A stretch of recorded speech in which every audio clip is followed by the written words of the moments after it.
It may be because it's only 1 inch thin, or weighs just 5.3 pounds. It may be because it has a 15.2-inch screen, or is supercomputer fast. It may be because it's made out of titanium. But, whatever it is, geez, you're just going to so want one. The incredibly thin, ultralight, mega-wide screen, titanium portable supercomputer. Hello again, everybody. So my week with the G5 is pretty much over at this point. I found out a few things about using a computer that old as your daily driver for a week. The main thing is that it's fairly slow. It is 10 years old and it definitely shows its age. And unfortunately there's not a whole lot that can be done about that. Maybe it would have been less painful if I'd had a dual processor model or one of the quad processor models, but it's done and over with at this point. I'm back on my gaming laptop, and that's what I'll be editing videos on from now on. So on to this then. This is the Titanium PowerBook G4. And this is the 667 megahertz DVI model. This is the first generation DVI model. And this laptop has a sort of a special place in my heart. I used these pretty much throughout high school. I had a couple of different ones, and by the time I graduated high school, I was using the 1 gigahertz model. And they were still quite expensive at the time. So I like this particular model very much. I have a lot of fondness for it. So I bought this from a guy with Craigslist for 50 bucks. Like I said, this is a 667 model with the DVI. On the back, it's got FireWire, Ethernet, 2 USB 1.1 ports. It's that old. DVI, of course, like I mentioned, S-Video, audio in, and a 56K modem. And then on the left side here, it's got audio out and the PC card slot, and then one of the Wi-Fi antennas. And then on the other side, it's just got one of the Wi-Fi antennas and a vent. On the front side, you'll find the button to release the screen latch, and then the DVD drive. And then if you open it up, you can see here we have the keyboard, the speakers, the power button, all of that, and the trackpad, of course. One of my favorite things about this model is pretty much the design of it. You can see the hinge here, how it has an external hinge. And it is just as fragile as it looks, though. These models have a tendency to quite literally fall apart. And I was quite excited when I was able to find one of these in good condition. And this is considered good condition for these. The shell on these is made out of titanium, so they accumulate lots of little scratches and things of that nature. You might be able to see it there. So today we're going to be doing a few things to this laptop. We're going to be replacing the hard drive, which I believe is a 60 gig with a 160 gig IDE drive that I got off of eBay.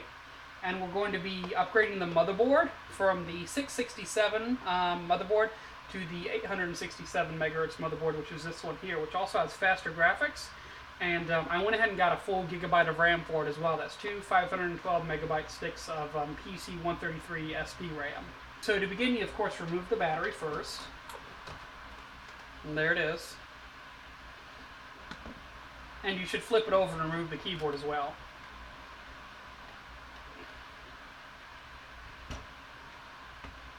So on the keyboard, there's these two tabs by the Escape and F12 keys. Go ahead and pull those, and the keyboard should pop right out. If it doesn't pop right out, there's a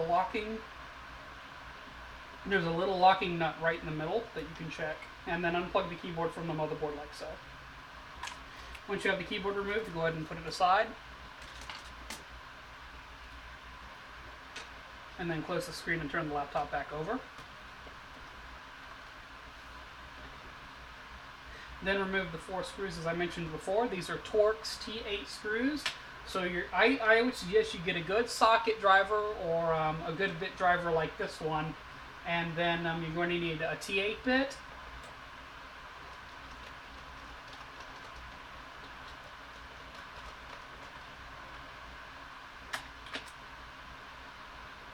After removing the screws, go ahead and just push forward on it like so, and it should pop right off. And there's the bottom titanium shell. And this is made out of metal titanium. It's not titanium alloy or anything like that. This is basically pure titanium. and then it has a plastic frame that is around the outside of it that is glued on there. Now, this computer is over 10 years old, so there's a very good chance that plastic frame has started to come loose from the titanium shell. If it has, the best thing I've found for that is actually Gorilla Super Glue Gel.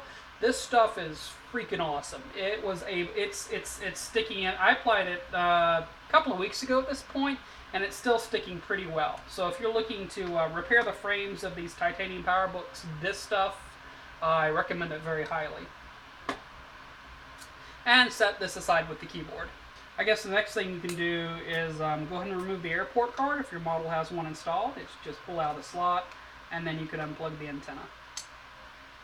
You should note that because these are 802.11b, they are not compatible with modern wireless networking security.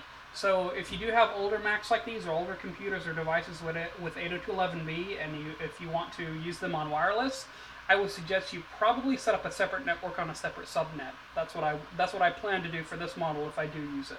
Once you've gotten inside the laptop, and once you've removed the airport card, you can go and remove the hard drive next. It's held in by two screws here and here. They're both Torx T8 bits. And then the piece they were holding in is a plastic bracket that should just come right out. There you go. And then you can unplug the hard drive cable like so from the motherboard.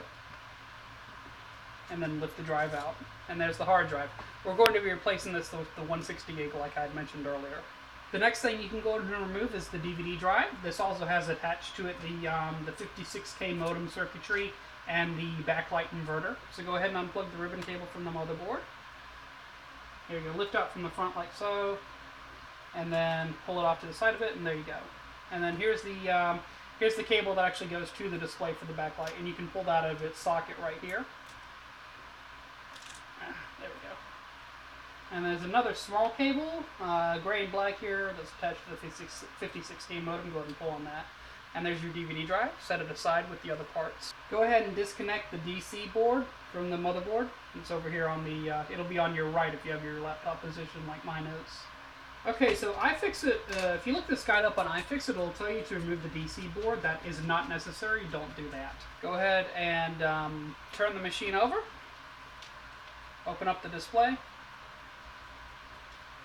Now you're going to unplug the DC filter board, which is this piece right here. There's two cables, one here, and they just come unplugged like that, and then one here on the side. Go ahead and unplug the two cables. There's one here, and there's one up here. If you can't get this one, don't worry about it. You can come back to it later. There's a screw recessed in here, past this little heat symbol here, in between the heat pipe and this metal plate. Go ahead and use your T8 bit to remove that. If you have both cables unplugged from the modem filter board, iFixit recommends that you remove it. That's not necessary. Turn the laptop back over. And there'll be 7 T8 screws to remove from the bottom of the logic board. Go ahead and remove those.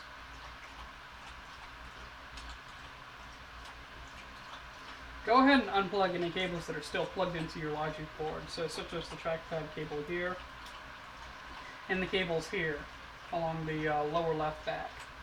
Alright, once you have all those disconnected, you can go ahead and lift the logic board out of the bottom of the machine, and it should come right out. Make sure you disconnect the cable here for the battery compartment and the cable here for the PC card slot.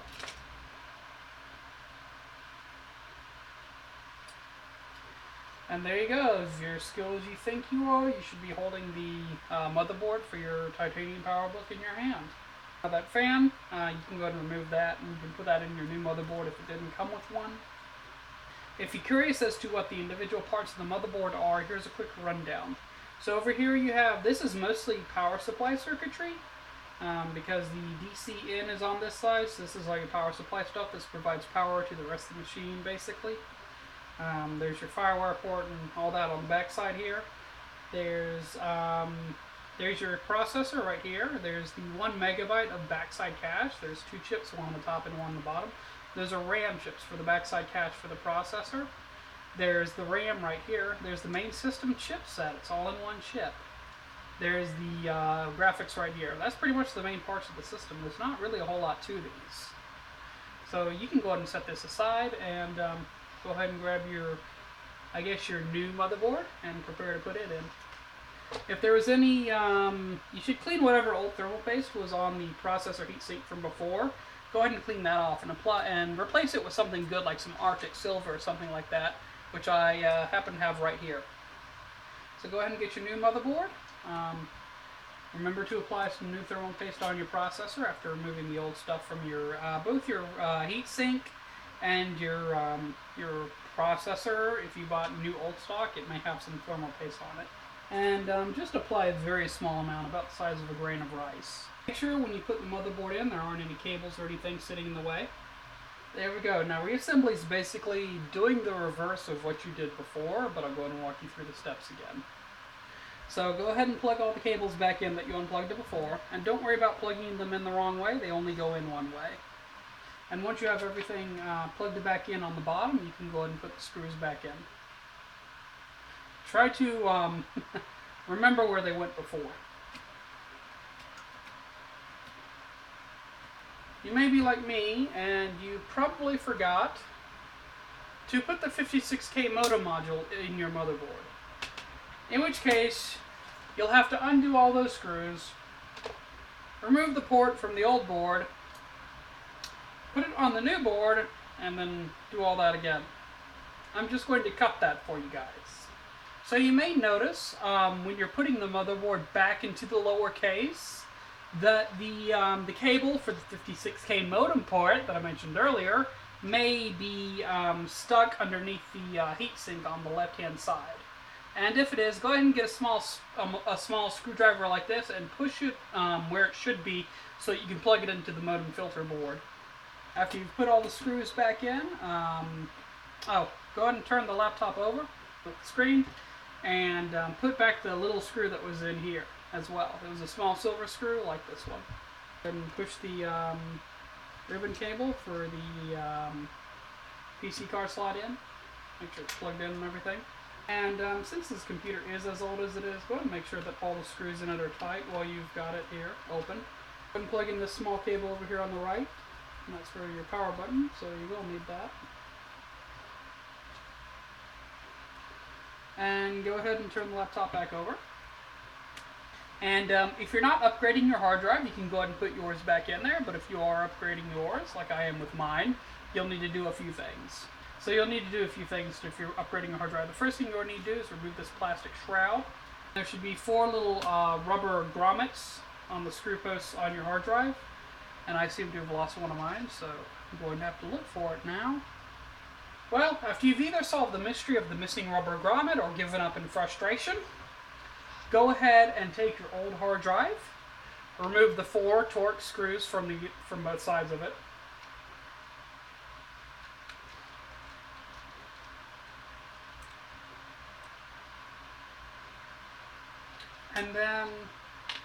And then the short ribbon cable here at the back, you can go and remove that. You need to be very careful with this. What I usually do is I use something like a razor blade or the edge of a knife to slowly push it off of the pins.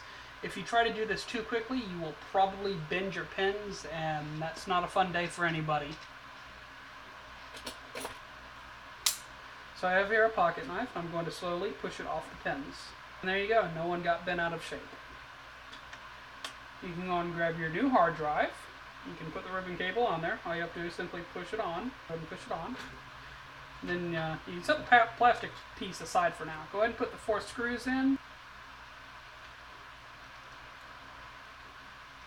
Go ahead and place that plastic shroud on the underside of the drive like so, going around the 4 screw posts. And then place the 4 rubber grommets on there. You can then lower the drive into the machine, taking care to put the rubber grommets into the holes over here. It may take you a couple of tries to get the drive back in there, but I can assure you once you do, it's a very snug fit. And then go ahead and plug the ribbon cable back into the motherboard by pressing down on it. Next, you can go ahead and replace your DVD drive. So it has 4 of those rubber posts on it. There's 1, 2, 3, and then the 4th one is longer than the rest. This one gets inserted first into the side here. So if you just push that in there, and then you can lower it down, and it should just rest there. Now, you can get that plastic piece from earlier. You can place it across, in between where the DVD drive and the hard drive sit. And then go ahead and plug the cables back into the DVD drive, and then plug in the other cable for the backlight itself.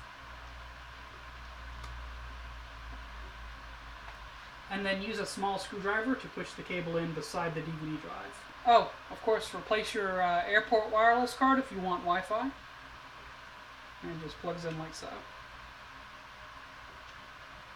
Okay, before you put the bottom panel on, you might want to plug in a power cable and make sure your Mac still goes bong and that you haven't killed anything. Go ahead and put the bottom panel back on. Go ahead and start putting the screws back in. That's pretty much it for this video. If you like the video, remember to like and subscribe and all that jazz. I still have the other PowerBooks that I think I'm going to make some videos about. I'm not using the G5 anymore, like I said. I've switched back to my PC, so this video is going to be a lot quicker for me to edit. But I'll talk to you guys later. Bye-bye.